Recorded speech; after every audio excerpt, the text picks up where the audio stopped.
রান্নার পরে কি আপনার কলিজা কালো হয়ে যাচ্ছে, দেখতে ভালো লাগতেছে না, আস্তে গন্ধ লাগতেছে। কিভাবে গন্ধ ছাড়া কলিজার কালারটা সুন্দর রাখবো সেই প্রসেসটা করে আমি এই কলিজা ভুনাটা কিভাবে রান্না করেছি দেখতেই থাকো। কিভাবে আমি কলিজাটাকে রুবনীয়ভাবে একদম কালারটা ঠিক রেখে রান্না করেছি সম্পূর্ণ ভিডিওতে দেখতে থাকো, স্কিপ করবে না। স্কিপ করলে হয়তো বাদ পড়ে যাবে, বুঝতে পারবে না কলিজাটাকে আমি কিভাবে রান্না করেছি। দেখতে পারতেছো আমার কলিজাটা কালো হয় না, রান্নার পর কলিজা কালো হয়ে যায়। এভাবে রান্না করলে কিন্তু আর কলিজা কখনো কালো হবে না। দেখতে থাকো ভিডিওটা। আসসালামু আলাইকুম বন্ধুরা, কেমন আছেন? আশা করি যে যেখানে আছো সবাই অনেক ভালো আছো। আলহামদুলিল্লাহ আমিও ভালো আছি। আজকে রান্না করব কলিজা রান্না করলে কেন কালো হয়ে যায় সকল টিপস এন্ড ট্রিক্স দেবো, দেখতে থাকো সম্পূর্ণ ভিডিও। এখানে আমি কলিজাগুলো নিয়ে নিয়েছি, সুন্দর করে আমি পিস করে নিয়ে নিয়েছি আগে থেকে। এই কলিজাগুলো প্রসেসিং কিভাবে করব, কিভাবে রান্না করব সম্পূর্ণ ভিডিও দেখতে থাকো। একটা লাইক দিয়ে ভিডিওটা স্কিপ করবে না, স্কিপ করলে হয়তো ভিডিওর কোনো অংশ বাদ পড়ে যাবে, বুঝতেই পারবে না কলিজাগুলো কেন কালো হয়ে যায় রান্নার পরে, সেটাই বলে দেব, দেখতে থাকো। কলিজাগুলো আমি এই পর্যায়ে কিচেনে চলে যাব। দেখো বন্ধুরা, এখানে আমি পানি বসিয়ে দিয়েছি। কলিজার মেন প্রথম প্রসেসিংটা আপনাদের সাথে শেয়ার করতেছি। পানিগুলো যখন টকবক করে ফুটবে তখনই আমি দিয়ে দেব কলিজাগুলা সুন্দর করে সমস্ত কলিজা আমি পানির মধ্যে ঢেলে দিচ্ছি, দেখতে পারতেছো। কলিজাগুলা কিন্তু আমি ধুয়ে নিয়েছি, তারপর তো কত ব্লাড বের হয়েছে। কিভাবে রান্না করতেছি দেখতে থাকো।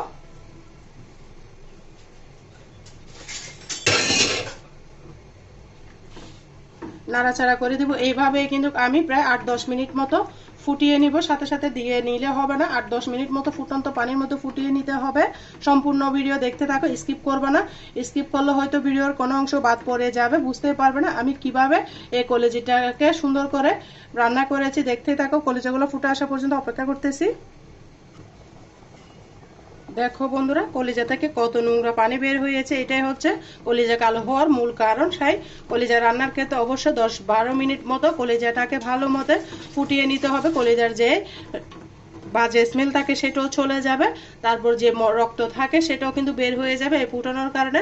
তখনই পারফেক্ট একটা কলিজা রান্না হবে। কিভাবে আমি পারফেক্টভাবে কলিজা রান্না করব দেখতে থাকো।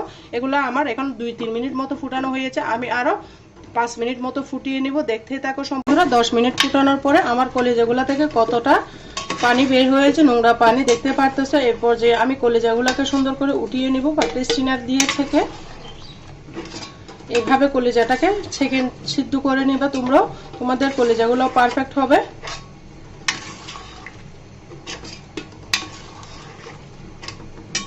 দেখো বন্ধুরা, কলিজাগুলোকে আমি সুন্দর করে নিয়ে চলে এসেছি পানি থেকে উঠিয়ে। কলিজার যে একটা চামড়া থাকে এটা কিন্তু উঠিয়ে নিতে হবে, অনেক গরম গরম গরম অবস্থায় কিন্তু তুলতে হবে, দেখতে পারতেছো। আমি উঠিয়ে নিয়েছি একদম প্লাস্টিকের মতো।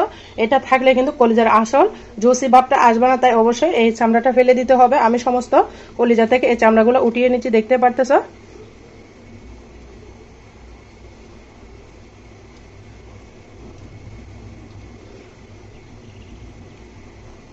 একটু ঠান্ডা হওয়ার জন্য অপেক্ষা করতে হবে, দেখতে পারতেছো। সমস্ত চামড়া আমি এইভাবে উঠিয়ে নেব, দেখতে থাকো।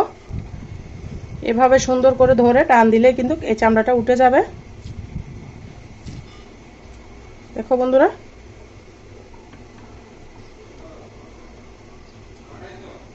সমস্ত চামড়া উঠিয়ে নিয়েছি। দেখো বন্ধুরা, পরিষ্কার করে আমি সুন্দর করে আবারও সবগুলা কলিজাকে ভালো করে ধুয়ে নিয়েছি। এভাবে রান্না করলে কোনো গন্ধ লাগবে না বা যে স্মেল লাগবে না, খেতে অসাধারণ লাগবে। এই পর্যায়ে আমি সোজা কিচেনে চলে যাব রান্নার জন্য। দেখো বন্ধুরা, আমি পাতিলটা আবার ধুয়ে বসিয়ে দিয়েছি। এই পর্যায়ে দিয়ে দেবো রান্নার রেগুলার সয়াবিন তেল। কলিজাতে একটু তেলের পরিমাণটা বাড়িয়ে দিলে খেতে বেশি ভালো হয়।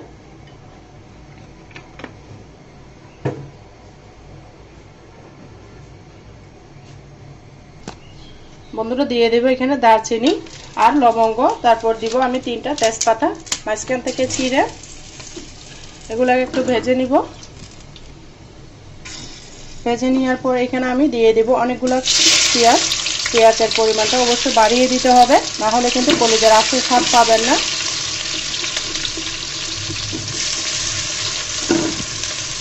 পেঁয়াজটাকে লাল লাল করে ভেজে নিব।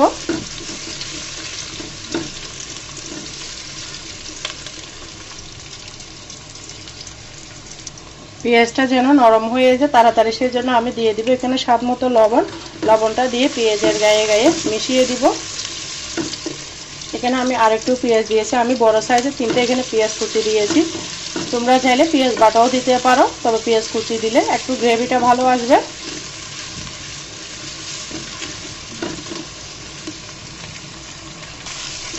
পেঁয়াজগুলো যখন হালকা বাদামি কালার হয়ে আসবে বন্ধুরা, তখনই আমি অ্যাড করে দিব এখানে আদা বাটা, রসুন বাটা, সরিষা বাটা, আদা বাটা দিয়েছি 1 চামচ, রসুন বাটা দিয়েছি 1.5 চামচ। যেহেতু আমার কলিজা 700 গ্রাম 1 কেজি থেকেও কম, সেই জন্য আমি আদা রসুন বাটা অল্প অল্প করে দিয়েছি। অতিরিক্ত আদা রসুন বাটা দিলে কিন্তু কলিজাটা তিতো হয়ে যাবে, সেই জন্য বুঝে শুনে দিতে হবে। আদা রসুনকে এভাবে বেচতে হবে যেন কাঁচা গন্ধটা চলে যায়, সেই পর্যন্ত বেজে নিতে হবে। আর বন্ধুরা যারা ভিডিও দেখতে দেখতে একটা লাইক দিতে ভুলে গিয়েছো, প্লিজ একটা লাইক দিয়ে ভিডিওটা কন্টিনিউ করার অনুরোধ রইল। আর আমার চ্যানেলে যদি নতুন বন্ধু হয়ে থাকো, প্লিজ আমার চ্যানেলটাকে সাবস্ক্রাইব করে রাখার অনুরোধ রইল। পাশে থাকা বেল বাটনটি প্রেস করে দাও যেন ভিডিও দেওয়ার সাথে সাথে নোটিফিকেশনটা সবার আগে পৌঁছে যায়। আর নতুন বন্ধু পুরাতন বন্ধু সবাইকে অসংখ্য ধন্যবাদ। পেঁয়াজ আর আদা রসুন সরিষা আমার কিন্তু ভাজা হয়ে গিয়েছে, দেখতে পাচ্ছ। 2-3 মিনিট মতো ভেজে নিয়েছি আদা রসুন আর পেঁয়াজ ভাজাকে সুন্দর মতো। এই পর্যায়ে কিছু ড্রাই মশলা অ্যাড করে দিব। এখানে আমি দিয়ে দিব 1/2 চামচ মতো হলুদের গুঁড়া, তারপর দিয়েছি লাল মরিচের গুঁড়া। ঝাল ঝাল করে রান্না করব। এখানে দিয়েছি আমি আমার নিজের হাতে করা মশলার গুঁড়া, এখানে অনেক রকমের মশলা আছে, সেটা দিয়ে দিলাম। ধনিয়া, জিরা, দারচিনি, এলাচ, লবঙ্গ সকল মশলা দিয়ে আমি এই মশলাটা করেছি, সেটা দিয়ে দিলাম। দিয়ে সুন্দর মতো নাড়াচাড়া করে দিব। দিয়ে দেব মশলাটা কষানোর জন্য পানি, আমি 1 কাপ পানি দিয়ে দিয়েছি। মশলাটাকে যত ভালো কষাবে কলিজা বোনাটা তত বেশি ভালো হবে।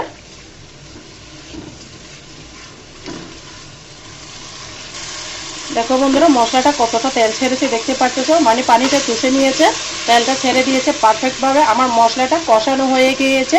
এই পর্যায়ে আমি অ্যাড করে দিব ধুয়ে রাখা কলিজাগুলো।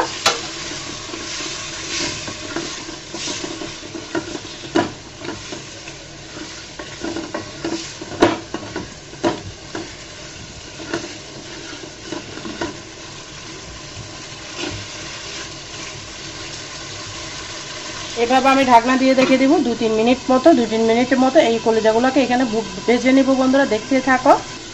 দেখো বন্ধুরা আমি আবারও নাড়াচাড়া করে দিচ্ছি, দেখতে পাচ্ছ।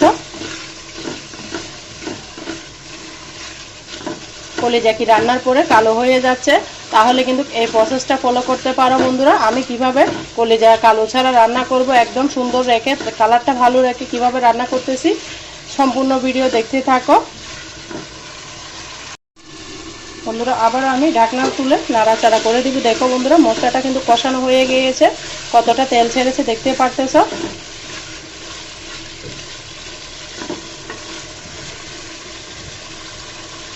আবারও ঢাকনা দিয়ে ঢেকে দিব। 2-3 মিনিট পর আবারও ঢাকনা তুলে নাড়াচাড়া করেছি, দেখতে পারতেছ।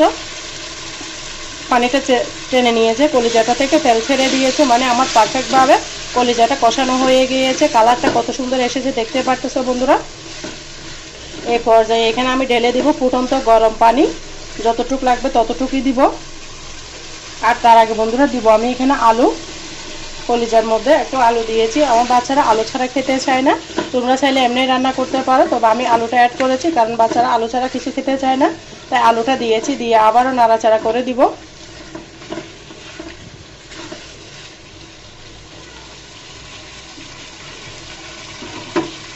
এ পর্যায়ে দিয়ে দেব ফুটন্ত গরম পানি,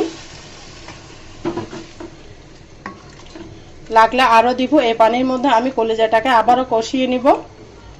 এখানে আমি আরও মশলা অ্যাড করব বন্ধুরা, সম্পূর্ণ দেখতে থাকো। এখনও কিন্তু আমার রান্না শেষ হয়ে যায় নাই।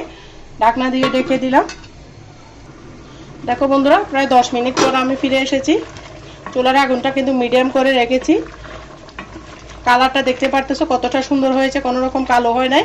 এই প্রসেসে রান্না করলে তোমাদের কলিজাটাও কিন্তু কালো হবে না। আমি কলিজাটাকে একদম মাখো মাখো করে নিব, কারণ কলিজাতে কোনো পানি থাকলে খেতে ভালো লাগে না।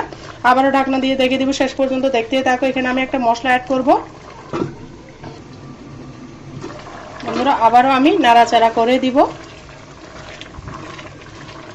এই পর্যায়ে আমি অ্যাড করে দিব এখানে টমেটো পেস্ট। এগুলো আমার ডিপ ফ্রিজে ছিল, পেস্ট করে রেখেছিলাম, সেটা দিয়ে দিয়েছি।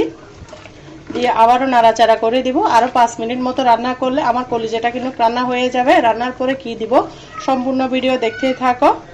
আর যারা আমার চ্যানেলটিকে ভিজিট করেছো, একটা সাবস্ক্রাইব করো নাই, প্লিজ বন্ধুরা আমার চ্যানেলটিকে সাবস্ক্রাইব করে দেওয়ার অনুরোধ রইল। পাশে থাকা বেল বাটনটি প্রেস করে দাও, যেন আমি ভিডিও দেওয়ার সাথে সাথে নোটিফিকেশনটা সবার আগে তোমাদের মাঝে পৌঁছে যায়, তোমরা সময় বুঝে ভিডিওটা দেখে নিতে পারো। সবাইকে, নতুন বন্ধু পুরাতন বন্ধু সবাইকে অসংখ্য ধন্যবাদ। ঢাকনা দিয়ে রেখে দিলাম। দেখো বন্ধুরা, আবারও আমি নাড়াচাড়া করে দিব। পানিটা টেনে নিয়েছে, এই পর্যায়ে আমি মশলাটা অ্যাড করে দিব।